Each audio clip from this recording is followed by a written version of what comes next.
Hey guys, what's up? It's Laura Ventura with Pawz and All Mobile Grooming and Massage. And this is Ripley. This is my Ripley boy. He runs a little anxious. First and foremost, I want to say thank you so much to all my subscribers and everybody in this Pawz and All community. I really appreciate you guys. I love what I do and I love sharing with you guys. So if you find any value in my videos, please hit the like button, please hit the subscribe button, and yeah, follow me for more content.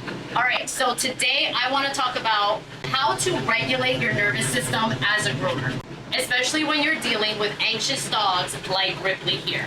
So Ripley is a doodle. He is pretty anxious and he's always been this way. Now here are some steps that I take, especially when I know that I have an anxious dog or cat on my schedule, to make sure that my nervous system is regulated. As you might know, dogs are energy readers. Well, I would say most animals are, and cats are very good at reading energy. You can't match their energy, because if you do, it's gonna be a formula for chaos.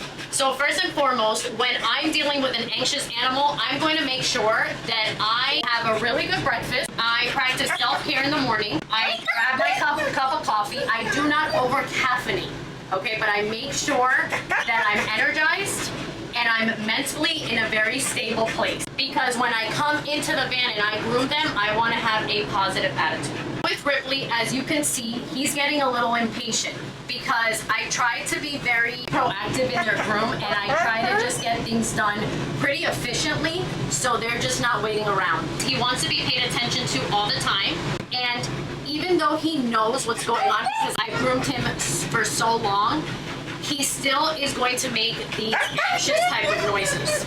Instead of yelling at him, which is not going to work because he's not going to hear my words, I'm going to touch him in places.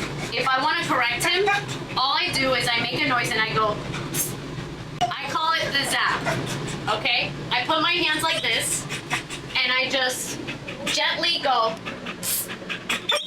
and that serves as a correction. If it's your first time doing an anxious animal, you have to make sure that you introduce them to everything you're going to do with having them smell the object. Why? Because when puppies are born, their ears are clogged up, their eyes are shut, and the only sense that they really have is their sense of smell. So that's what you want to work with. If they could smell it and you could positively reinforce that object, then you're gonna have a better chance of having a smooth grooming session. I'm gonna go ahead and put him in the bathtub, and I just want to show you the process on how I go about grooming him and how I keep my energy levels very even. If you do have an anxious animal and you're a pet parent, please keep them on a regular schedule. This is also going to help with the anxiety, because they're just going to see it as a way of life. Okay, this is something that I'm going to have to do every 5 weeks. They're going to catch on, and they're going to start understanding the routine. All right, ready? Go. Come on. Go. Go. Good boy. It is bath time. He knows to get in the bath, and I'm going to go ahead and start bathing him.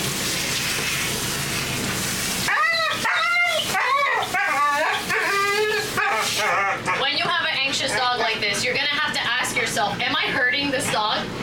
Am I really making him uncomfortable? The water is not hot, it's warm, okay? He's used to this. This is him just acting up, not wanting it to get done, okay? But we're just going to go through it. You see, this is him being a baby. Once you've been grooming for a while, you will start having selective hearing. Meaning, like, when a dog is whining and you know that you're not doing anything wrong, you're gonna start tuning them out. And that's what you want to learn. Because if not, you're gonna go crazy with the dog.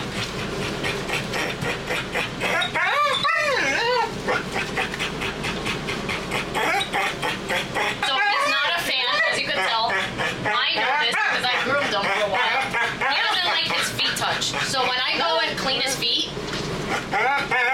he starts screaming even louder. Turn, turn, turn. Oh boy, Ripley. Also, any chance I get, I'm giving him positive reinforcement.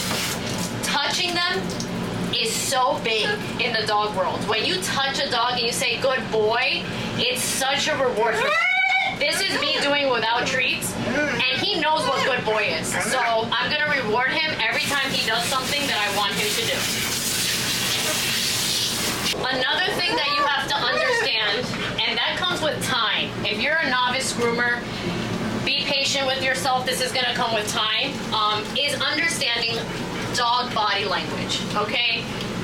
They can't talk, obviously, but they can let you know with their body how they're feeling about something. So Ripley his breaths are kind of just, they're going a little fast, okay? Because he's not really liking what's happening, but as you could tell, he's letting me do it. Because again, his mom has him on a schedule, and he understands that this is a way of life.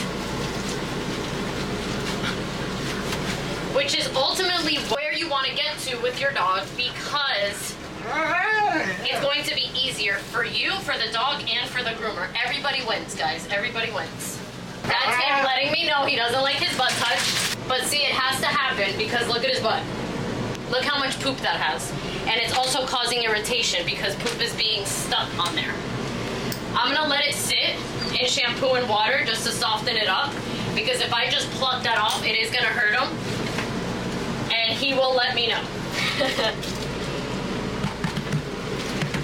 The reason why I called my business Mobile Grooming and Massage is because the massage part, I try to do it, we do it on every dog, especially on their face. But if there's a nervous dog or a dog that has anxiety, touch is so important. You could calm them down just by simply massaging them. And dogs have a couple of pressure points that you could work with to achieve this. First and foremost, behind their ears, that's a big one. Look how much he loves this. Look. Oh, you're a good boy. Okay, behind their ears, on top of their head, right here on the side of their head. We're gonna do circular motions by his mouth, and by his jawline, right here by their shoulder blades. This is a big one too. You could go ahead and do it all the way back. Good boy. You see how he sat down? Good sign. You see how he's not screaming anymore? This is all it takes. If you absorb their energy, you will not be able to think straight. You should not be absorbing, you should be observing. And then doing what it takes to calm them down. Understanding dog language, body language, and signs is so important because they all have different personalities.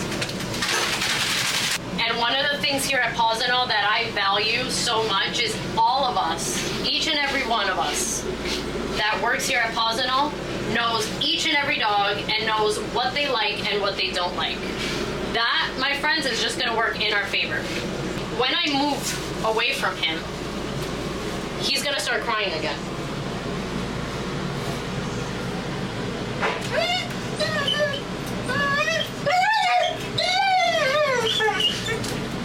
Okay, that means that he requires a lot of attention, guys. Some of them are pretty impatient. Good boy. Well, what do you want? You have poop on your butt. Good boy.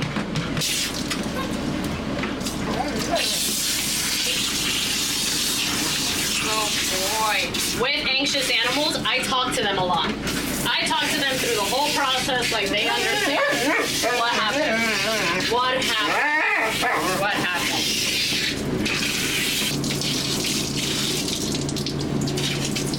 Good boy. Alright, you want to shake it? Shake it. Good boy. This is the point that you want to get to with dogs that you groom on a regular basis. They know exactly what is expected of them. He knows how to shake on command, how to get up in the table, how to get up on the van, and how to get up in the tub. He's still gonna be anxious, but it's just, again, gonna be easier for everybody if you establish that relationship. Pet parents, the only way to establish that relationship if you guys are consistent with the grooming. So if you do have an anxious animal, every time that you think about, oh no, I don't want to get them groomed because they're so anxious, they win. And the groomer and everybody loses, okay? And they lose too, because look how much yeast built up and poop he had on his butt. Come on, up, up, up, up, come on, puppy. Ready? Let's go. Let's go. He knows what I want, but he's hesitant to do so because drying is what he hates the most. So I'm gonna make him as comfortable as I could possibly make him. And this means that I'm going to go ahead and cover up his ears. I'm gonna dry him as much as I can with our self-absorbent towels. So the drying process isn't as long, okay? I know he hates it. We're gonna get through it. You guys are gonna see how I get through it without going insane. If you have an anxious dog and you know this for a fact, please let your groomer know so they can mentally prepare, okay? Because there's a couple things that we will do differently with an anxious animal. Also, groomers, if you are dealing with an anxious dog or cat, please let that client know that they're anxious. Because if the haircut isn't perfect, they're gonna wonder why. If you're taking a lot longer than you should, the pet parent is going to wonder why. So communication between the pet parent and the groomer is very crucial so the pet can have the best experience that they could possibly have.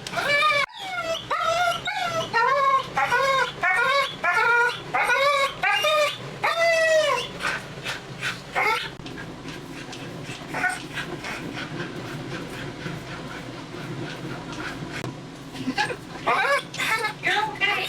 You're A-okay. Oh boy!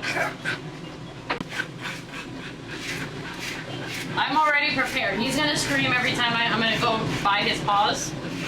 Okay? Especially, I don't know, his back feet. You're alright. Smell? He knows what this is. I'm just gonna have him smell it one more time. The last thing you wanna do is like surprise them with the dryer on all the way, okay? I'm gonna start drying him.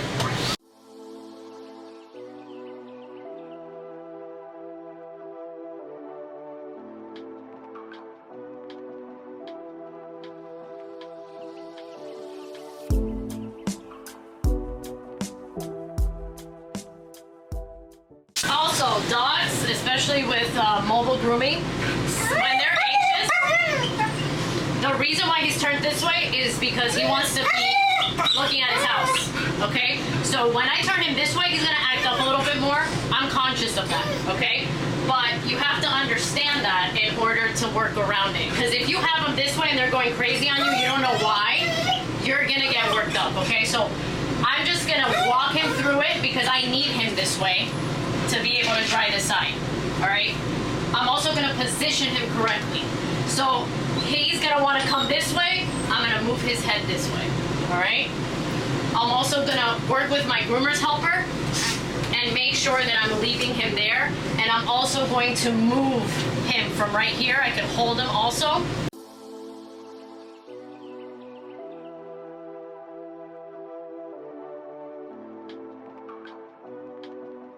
I'm gonna give him a break and I'm gonna just go ahead and brush him.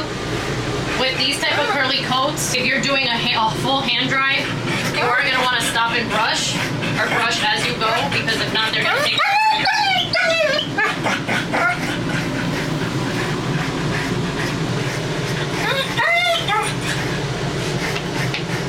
Oh, boy. I'm gonna finish drying him and then we'll tune back in with you guys when we do his face. Alright guys, so he is fully dry. I do with his face, he was pretty good this time. What I do with his face is I take off the nozzle and I will brush and dry, brush and dry. So give him a little bit of a break in between. And also when they are difficult and you're brushing and drying at the same time, usually that helps because they're so focused on the brushing. And usually brushing feels good to them. All right, let's do the full haircut now. You're gonna follow me on this journey.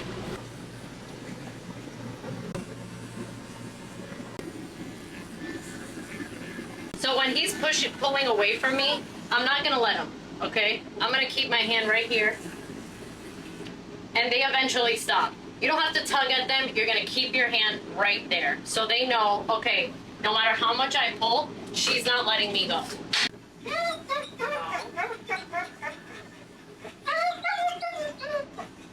Stop.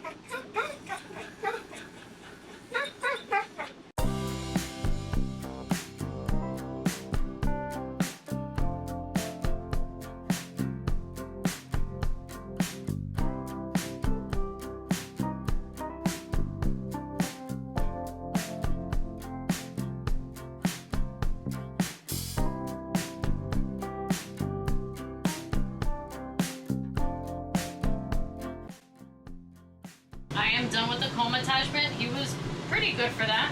I'm gonna start scissoring him.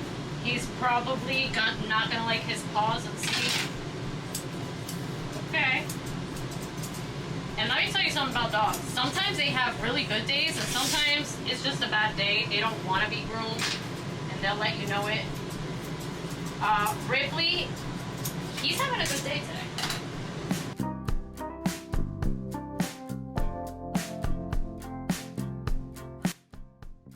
Another thing that I want to talk about is when I try to get their attention or when I try to tell them something, I'm not using a high-pitched voice.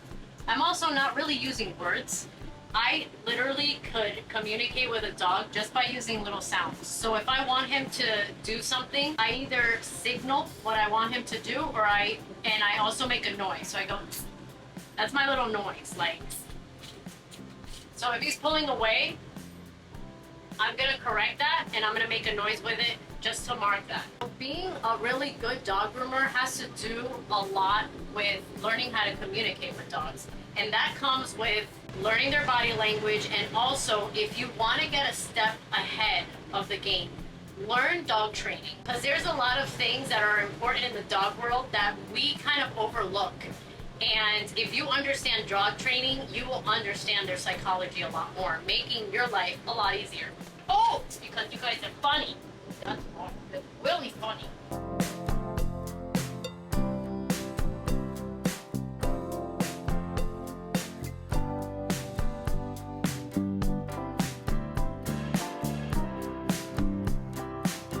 Alright guys, he's all done. He knows he's all done because I have a bandana in my hand. Come here, Ripley. Come here. Ready? Sit. Sit. Good boy. Good boy. And I'm gonna give him a treat that he loves very much.